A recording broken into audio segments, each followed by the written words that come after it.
Well, this is the video through my driver's side sleeper window. That car is moving. That's a ramp from I-99 or US 15. That's what I see in the front. Small truck stop. They actually have pretty good pricing on diesel. I might get something before I leave tomorrow. And this is the view through my passenger side. It's kind of like a forest behind me over there, and I'm parked right next to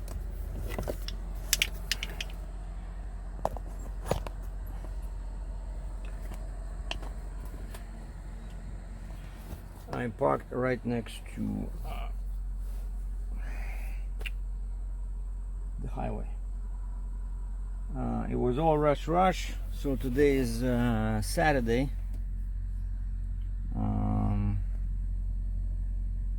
So this is, see my little office over here.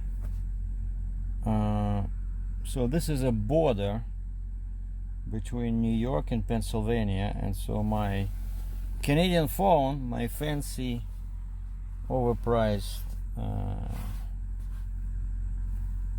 iPhone, does not work. You can see the signal. There's no signal.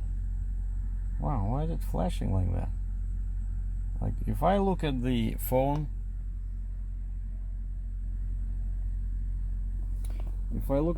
myself, like I don't see any flashes, but the telltale sign is that you see over here, it doesn't say LTE or 4G or anything. It just shows you, top right corner just shows you a few bars, but that's nothing. That's basically somebody was trying to call me, and as soon as I enter, I don't hear anything, and I forgot that about this area. So basically, usually it happens, right? But also this truck stop, it's kind of like in the valley, because you know the road actually goes up in there. You can see the ramp in the distance there. That's the ramp to go south, and everything goes up, and so this way it goes up, and so we are at kind of like at a hole here. And so Rogers, my Canadian phone, which in the States is using AT&T, is dead. But what's working is Verizon. You know, and that's why I always recommend, if you're a professional trucker, you must have a spare phone. And unfortunately, I used up all my 20 gigabyte hotspot allowance. I hate when they do that. Like I can watch, see, this is my Verizon tablet, the one I use for navigation and e-log, right? And I'm recording with my Verizon Samsung S9 phone. So like on the tablet, on the phone, I can watch Netflix, I can watch you know, YouTube. That's why I've been watching some YouTube videos here. But I cannot start the hotspot because they only give me 20 gigabytes. No, I can, but it's like super slow, right? Like it's not high speed. And so my new shiny fancy computer is dead in the water. And I sent the old one, as I mentioned, like Apple gave me a trade-in deal on the old one, and so I sent that one to Apple, and this is my new one. It looks pretty much exactly the same, except the screen now is 16-inch instead of 15. So just and of course the body is slightly bigger. So no, we don't want to start. Come on, go back to sleep. Because yeah, what's the point of starting if there's no Wi-Fi here, nothing. But what happened over the course of a few days, so I drove, met a guy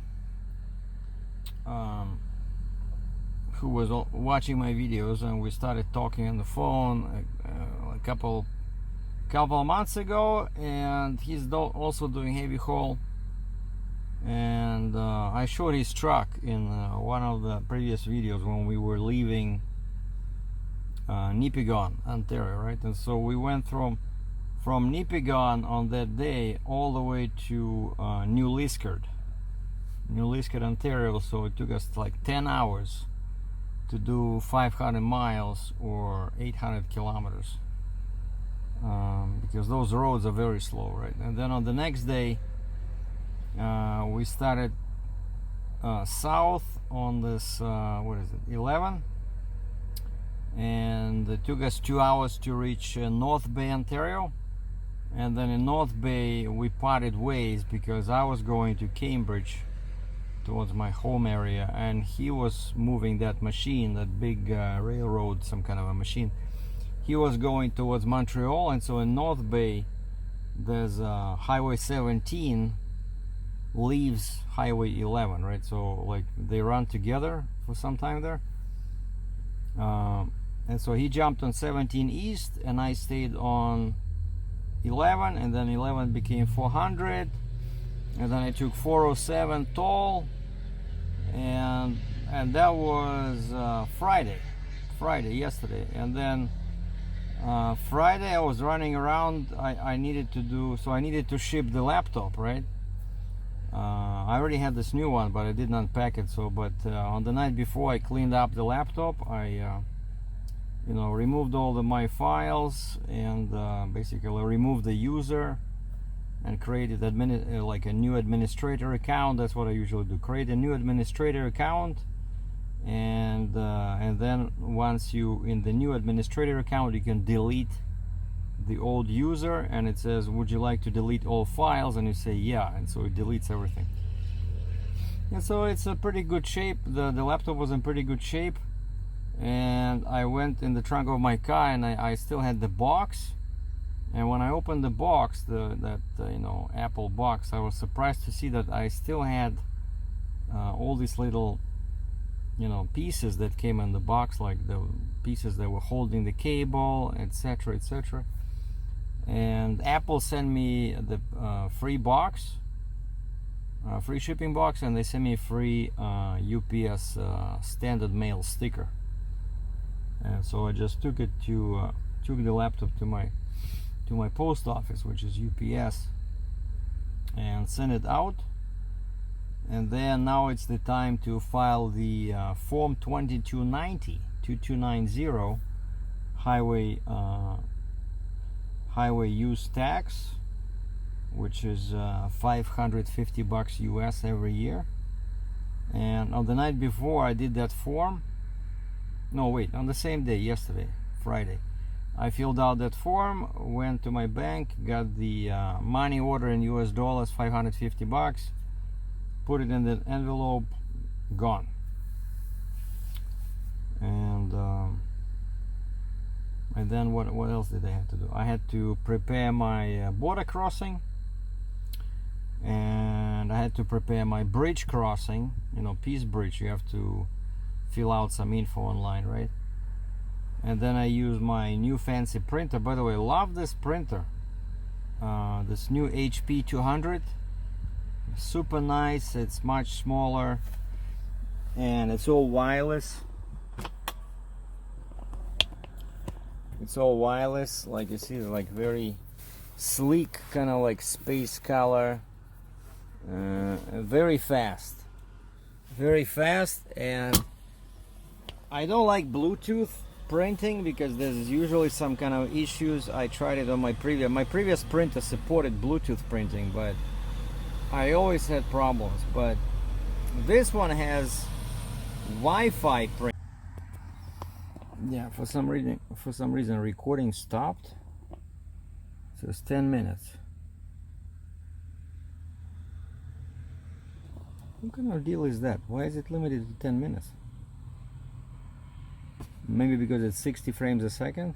Yeah, I'm shooting 1920 at 60, but what was I saying? Oh, this new printer supports Wi-Fi printing. It's like amazing. It's so simple and so efficient. Basically, when you push the power button, there's a blue light starts blinking, and if that's blinking, it means that the printer by default has its own hotspot, you know, like a Wi-Fi hotspot, and it's, you know, waiting for somebody to connect to it, right? And then I go to my computer, I just activate the Wi-Fi, I look for available Wi-Fi networks, and I just click on the printer.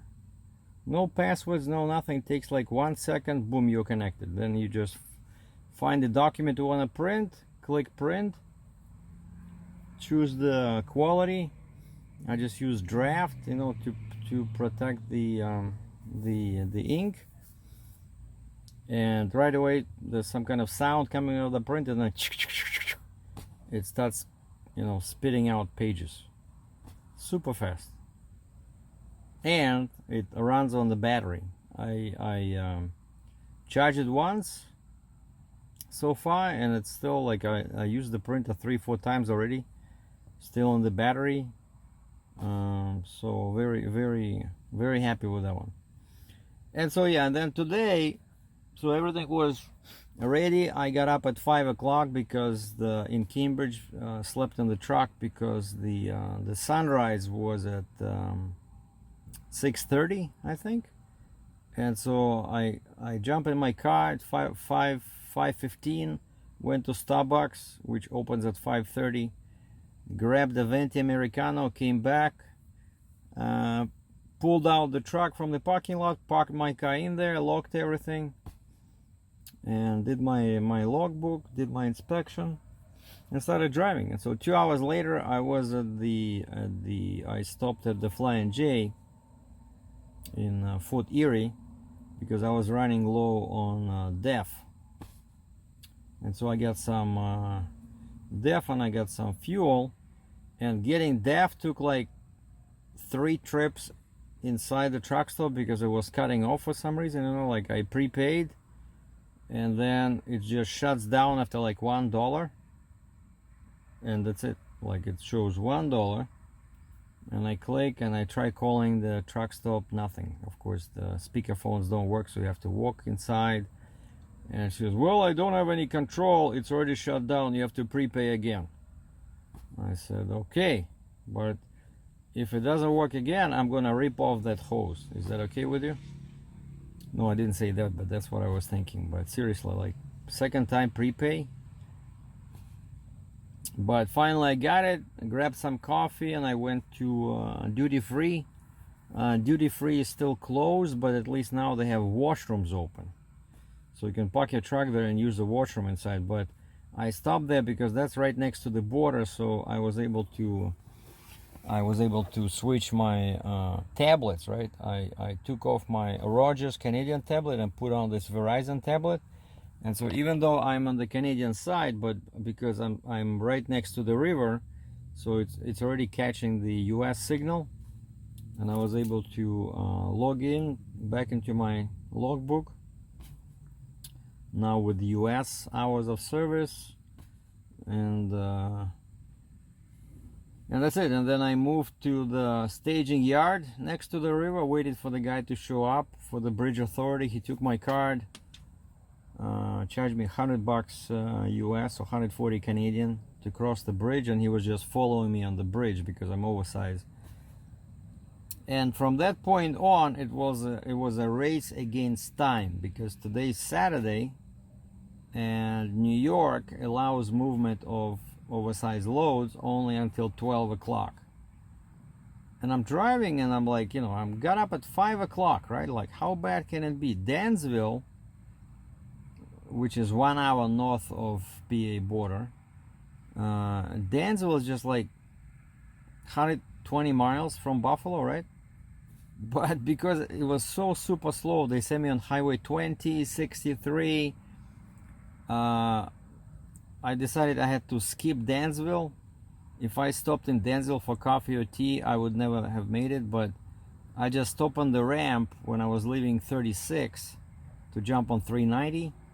I quickly stopped on the ramp and ran around the truck, checked my chains, and I canceled Dansville as my destination. I put in this part, this Lawrenceville SO, because this is the border. And then I see I have like 40 minutes left, distance 102 kilometers. So needless to say, normally I don't drive like that, but I set my cruise at 60 miles an hour. Then I said, no, that's not gonna cut it.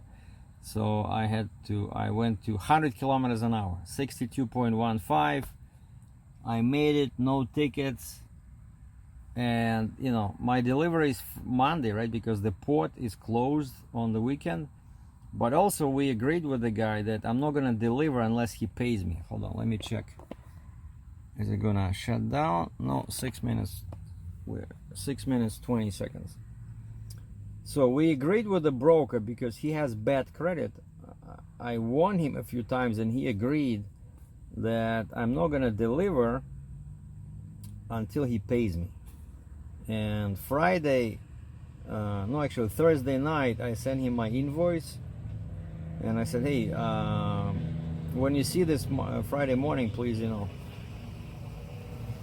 process this invoice for payment. And I sent him my banking instructions, like how to send a wire transfer to my bank in US dollars.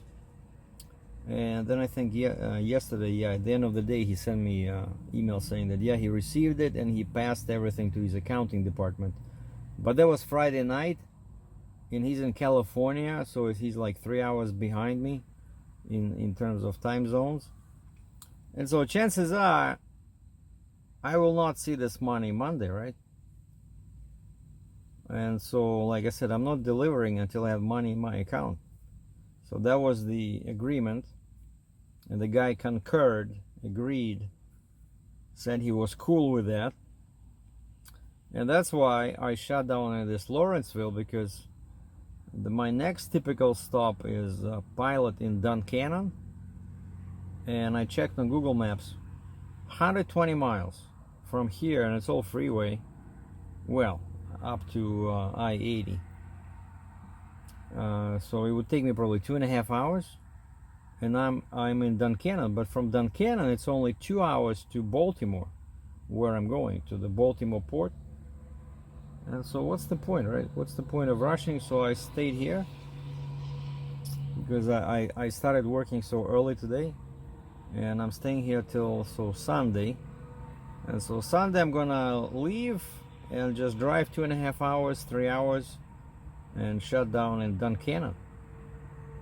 Because there's no, you know, I'm pretty long, right? Like, well, not too long, but still like 80 feet, you know, with this big excavator, 11 feet wide.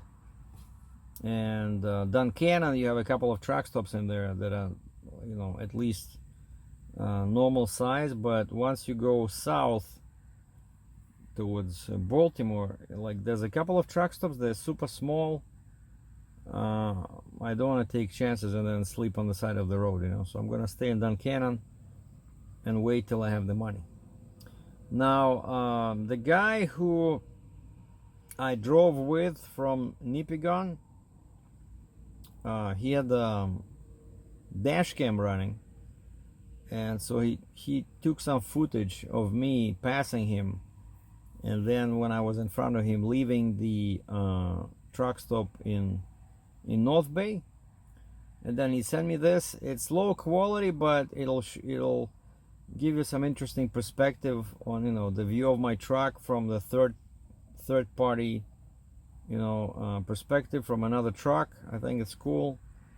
I'll try to attach it to this video. But so for now, basically, I'm just relaxing, watching some videos, and doing some research on this flip axle, right? Because yeah, sorry, the video stopped again. So so for now I'm just relaxing, And yeah, I'm gonna attach those videos that the guy shot from his truck looking at my truck. They're a bit low quality, but I think it's cool. You rarely get to see my truck from the side like that. And so what I'm doing now is just I'm watching some entertainment YouTube videos. For some reason, you know, because my dad was a pilot, right? I grew up with planes. I like watching videos about pilots and aviation. You know, there's a bunch of channels online where professional pilots critique Hollywood movies where airplanes or pilots are shown, right? And I was just watching one like that where a guy was talking about different movies, how you know how incorrect they are or how correct they are. So it's pretty interesting, you know. For some reason, I rarely watch movies about truckers or trucking. Mostly I watch yeah, these pilot movies for some reason. Then I watch a couple of flight attendants. I don't know why. And I watch a bunch of videos about photography and some news like, you know, CNN, Fox News, you know, MSNBC. I don't like Fox News. I'd rather watch MSNBC or CNN. So that's what we're doing. And then tomorrow morning I'm gonna get out my kettlebell, do some exercises, and move out to Duncannon. And like I said, sit there and wait for my money. And the most exciting thing that's occupying my mind is that flip axle, right? Because the Fontaine allowed me to add one more axle. And the only problem with that is that axle brand new is about $18,000 with you know, like the flip axle, right? 18 grand. And as soon as I attach it, according to Fontaine, the frame rating becomes from 120,012 feet, it goes down to 120,016. But I don't do 2-foot long loads, you know, so basically just gotta be careful. But this extra axle will still be super helpful with loads that overload the rear or loads that you move during seasonal restrictions when more axles is required. So I think it's a win-win. I just need to find a way to get it. Maybe I can buy it from like one of those local factories that make trailers. I don't know, they can probably make like a Fontaine like axle. Or actually, that's one thing I was doing on the tablet. I was looking for a used Fontaine axle somewhere in the States, so we'll see. Oh, and got some news about the Jeep and booster. Hold on, let me check. Yeah, we're still recording. The Jeep and the booster. So today is Saturday, right? I sent an email Friday, I think, to JC, and I said any updates, and they said yeah, sorry, it's taking a bit longer than we expected, but everything will be ready 100% next Friday. And I said cool, take your time. I said my biggest concern is I want this to be as strong as possible, specifically the booster, so I can do my 60-ton loads on 2+2 and 3+1. And I said, I don't want to offend anybody, but would you please double check the welds after all the work is complete? And JC replied saying that they have the best man on the job and that the engineer will check the welds himself after everything is finished. And I said thank you, and that's it. So now we're just waiting till next Friday. So basically, by the time I hopefully I will be able to find a load from Baltimore somewhere. So hopefully by the time I get back, they will email or call me saying that the Jeep and the booster are ready, and I'll just drive over there, pick it up, and then I have to go to John Deere and get my big neck extension. So busy. So So things are happening, things are moving, things are improving, and hope you guys have a good weekend. Not sure when I'm gonna upload this because, like I said, I don't have any hotspot available on my Verizon. I'll have to, well, I can upload it to the computer and then do the video and then put it in my phone and upload it from there. Maybe that's what I'll do. And I'll try to find that clip that this guy Jamie shot with his dash cam. So thanks for watching. Take care.